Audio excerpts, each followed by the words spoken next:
I am so ready to be emotionally destroyed.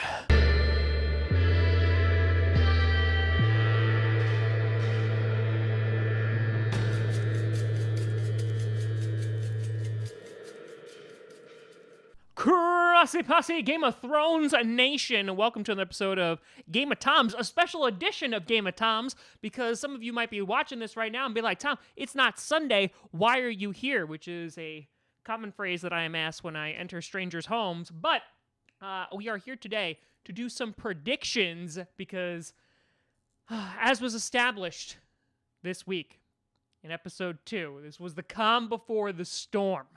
And things are going to be different. Characters are going to be dying next week in the Battle for Winterfell, a battle that is going to break records for the longest sustaining battle in TV and movie history.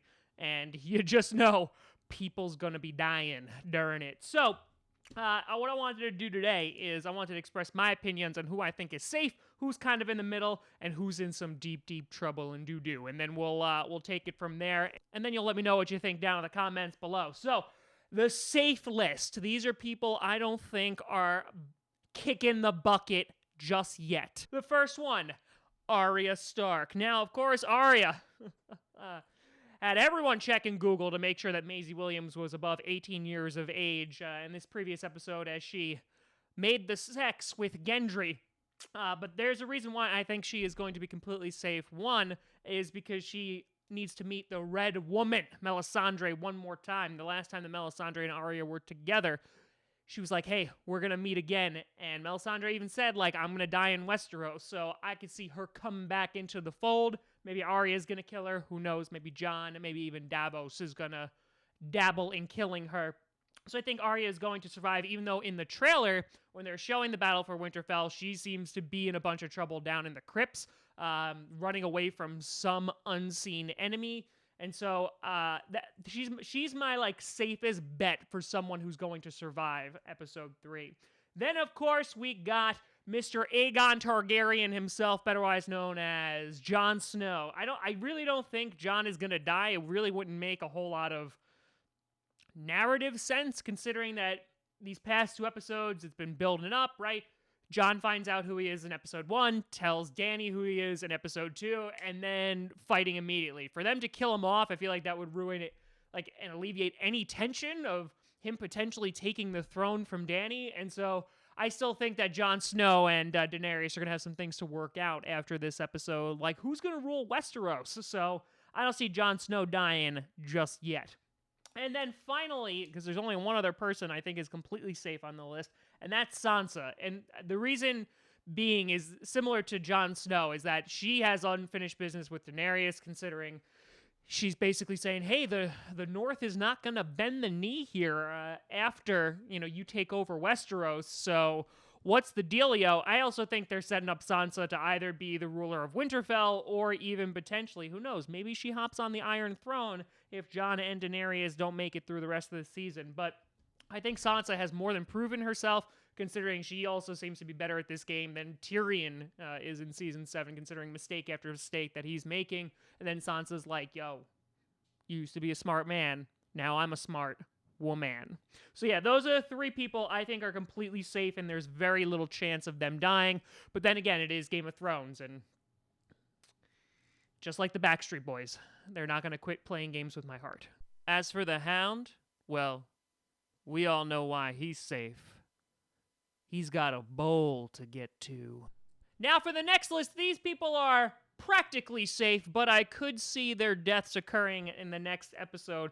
The first one, we're starting with the Dragon Queen herself, Daenerys Targaryen. And the reason why I didn't put her on the completely safe list is because, one, I see at least another dragon dying in the next episode.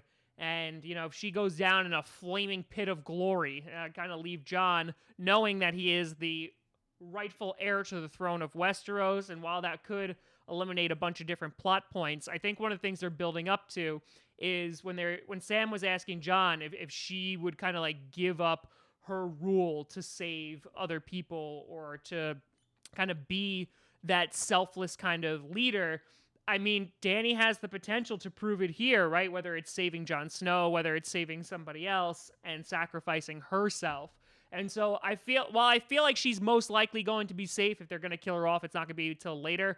I think there is a slight potential that she kicks the bucket in the next episode. And then we have Tyrion Lannister. Tyrion is actually a little bit towards the danger zone for me. Obviously, there's a foreshadowing going on in episode 2 that potentially Jorah or Varys was going to be wearing the Hand of the King pin by the end of all of this. Tyrion also obviously is kind of losing a step. Jorah had to step in and basically vouch for him. So there's a lot going on with Tyrion, and I mean, there was even the foreshadowing of him being a zombie and going down and killing Cersei. So I think he's going to be safe. The only thing that is concerning me is the fact that he is going to be in the crypts. That was like the big giveaway for me in this past episode, that they're like, oh, everyone's going to be safe in the crypts. Like every 5 seconds, they're going to be safe in the crypts. They're going to be safe in the crypts. I feel like they're not going to be safe in the crypts because, one, you got the army of the dead coming through, and, you know, they raise dead people, so that's a problem. And there's lots of theories going around that, like, the dead Ned Starks and the dead... Is Catelyn even there? I don't even know if her body's there. Who knows? Anyway, all the dead Starks that are in the crypts may be coming up, and some of you might say, but Tom, they're most likely going to be bones. We've also seen whites that are literally just made of bone before, like in skeletons. So I feel like, considering you've seen Arya fight in the crypts aren't going to be the safest place in Winterfell, and that's where Tyrion is going to be. So he might wind up dying, and that would be super impactful and definitely unexpected, which is exactly what Game of Thrones is. Then we have on our list Brienne of Tarth. Excuse me, Sir Brienne of Tarth. That's right, the newly appointed knight. I feel like Brienne could go either way, and the reason being is obviously like her entire arc just essentially climaxed last week with her becoming a knight. She's kind of gotten everything that she ever wanted. She's protected all the people she's wanted to protect. And now there's kind of nowhere else for her to go. Who knows, maybe she could wind up being the head of some kind of Kingsguard, you know, whoever, depends on who takes the throne at the very end. But I wouldn't be completely shocked if Brienne died. And I'm saying right now, if Brienne dies and Tormund has to watch it, I don't know what I'm going to do with myself. But Brienne, who knows, she might be seeing one of her suitors die, whether that's going to be Jaime or that's going to be Tormund. And then finally, we have the three-eyed raven himself, Bran. Now, Bran obviously is going to be using himself as bait. I hope there are wheelchair-accessible ramps to get out of the God's Wood, but he's going to be sitting there waiting for the good old Night King, trying to lure him out. And the only reason why I think Bran is going to survive is here's the reason why I think he's going to... I could go either way with Bran. One, the reason why he would survive is because, again, he knows all of this past knowledge that he can kind of write down in the history books, and that would clear up a lot of things and be able to document and blah, blah, blah, blah. But I think also one of the reasons why he could die is, one, he's putting himself in a precarious position, but two, he also could have Sam take over, not as a three-eyed raven, there just wouldn't be one, but he could just be that guy who is going to be like the knowledge keeper, and he's going to be the one who writes their story, considering Bran and Sam have already had a bunch of contact with one another. And so I could see this going either way. But then again, who knows? Like, Bran might just stare the Night King into submission and look super duper creepy. And then finally, the list. This is a long one. This is the in trouble list. People, I think, there's a good chance that they bite the dust. And starting off with my main man, he was so good in the beginning seasons, and that's Varys. He's down there, he's in the crypts, so I already said that that's going to be a danger zone area. In addition, he really hasn't had to do much, even though I've been talking about how the politics of the South have kind of gone up into the North. He really has just been, like, relegated to, like, this side character role, even more so than he already was, because if he doesn't become Hand of the King and Tyrion is there, I really don't see a role for Varys, so I could see him eating it. Then we have good old Jorah, who I'm surprised he's not dead at this point. You know, they saved him. Sam saved him from Grayscale last season, and now he's coming back, and he's like, all right, I'm going to fight for Daenerys. I could see him sacrificing himself for Daenerys, as he has alluded to many, many, many times, and so I could see Jorah finally eating it on this one. Then we have good old Grey Worm. Grey Worm or Missandei, they're both in this category in that Game of Thrones doesn't like happiness, and so I can see one of them dying, considering they were talking about going away together and running away and going to the beach. There's no beaches in Game of Thrones, only death. So I don't see both of them surviving that, so there'll be some heartbreak on that side. Then, the death that would probably break me the most, and that is Tormund Giantsbane. I don't know what I'm going to do if Tormund dies. I don't know what I'm going to do if he has to watch Brienne die or if he sacrifices himself for Brienne. It is going to rip apart my soul, considering that Tormund was clapping like a proud papa when Brienne got her knighthood. I've been shipping them together for a couple seasons now, but I feel like Tormund's in trouble here. I feel like he's a really likely candidate to die, and I really don't want that to be the case. Then we have Jaime Lannister. I'm a little torn with Jaime in that Jaime kind of like his arc, I think he's still going to be the one to kill Cersei, according to Cersei's prophecy, but then there's potential theories that Arya might be like wearing Jaime's face and kill Cersei. But, Jaime really doesn't have a lot of places to go anymore, right? He's kind of like redeemed himself. I'm sure he'll have like a big heroic moment on the battlefield, whether that's saving Brienne or who knows, maybe that is saving like Daenerys, right? So he's gone from Kingslayer to King/Queen Saver. And so I wouldn't doubt if Jaime died, like in some heroic fashion, completely redeeming his character, or they keep him alive for a few more episodes because he's still got a date in King's Landing. And by date, I mean with his sister. And I mean, not in a creepy way like it usually is. And then we have our good old Night Watchmen, our merry gang. And this goes along with the rest of Brotherhood Without Banners. Like Ed. Yeah, I think they're all going to die. Just because those characters have kind of just been kept alive for comedic purposes. As well as Lord Beric. I think they're all going. Because I feel like they're going to kind of trim the fat, if you know what I mean. I like Ed and I like Beric, but they kind of don't give anything, so I think they'll be dying pretty early on. Then we have Theon Greyjoy, obviously having an emotional reunion with his sister back in episode 1 and having an emotional reunion with Sansa in episode 2.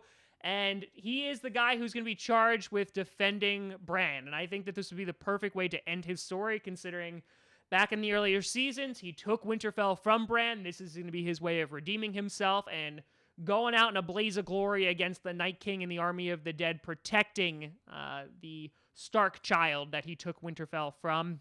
And Reek will be no more, and Theon will be no more after this next episode. Then we have Sam, Gilly, and Little Sam. Again, the reason why I'm putting them in major danger is because they're going to be in the crypts. I could see Sam going out protecting his family, but I also wouldn't be surprised if he winds up surviving, like I said before. Like, I don't think Sam and Bran are going to survive. I think one of those characters has to go. And I'm just throwing Gilly and Little Sam in there, too, because they're chilling in the crypts. But I can see all of them dying. And then we have Davos. God, as he was bragging and saying, like, oh, look how many, with all sitting around the campfire and saying, hey, look how many battles we survived. While I would love Davos to live, I don't know what I don't know what he's going to do. He's kind of like in a Varys role in that he's like the wise advisor, but you can only have so many of those, and that's going to be the Hand of the King, who that's most likely going to be Tyrion if he survives this entire ordeal. So I'm a little worried for him in that he doesn't have any of that fighting experience, but who knows? Like he had that moment with that child who reminded him of Shireen in the last episode. Maybe he goes out the Onion Knight defending children. So that's the list. And of course, the thing that's always going to survive is Ghost. Ghost will never die. If they kill off another direwolf in this freaking fracking show, I don't know what I'm going to do. I'm going to freaking fracking lose it. And that includes Nymeria, who's running around with all of her ghost friends, all of her wolf friends outside. So I think definitely some dragons are going to be dead. And then obviously on here is like the Night King. The Night King, if they don't kill him, that would be super interesting and have him actually march down to King's Landing. Again, there was that little teaser in the beginning before everything like started this season with Winterfell like overtaken by snow and ice, and you saw like all of our heroes like weapons and memorabilia like buried in snow. I mean, that could be like the foreshadowing that the Night King might win. Like they might not have enough to stop them. I know they're kind of they're alluding to like this Deus Ex Machina of when we kill the Night King, everyone else dies in the army of the dead, which I'm not gonna lie, I'd be a little disappointed in. But yeah, I feel like the Night King is most likely going to die, and then we're going to have to shift and focus on Cersei. But let me know what you think down in the comments below. Do you think any of the people who I said are in trouble are actually safe, or vice versa? I'm curious to see what you think. You can always find me at TomGrossiComedy.com, TomGrossi Comedy, at TomGrossi Comedy on all social media. See down below. And Game of Toms will return this Sunday, and we're most likely going to be live streaming our reactions. So stay tuned for that. But thank you so much for watching. I'm Tom Grossi. Please don't kill Tormund.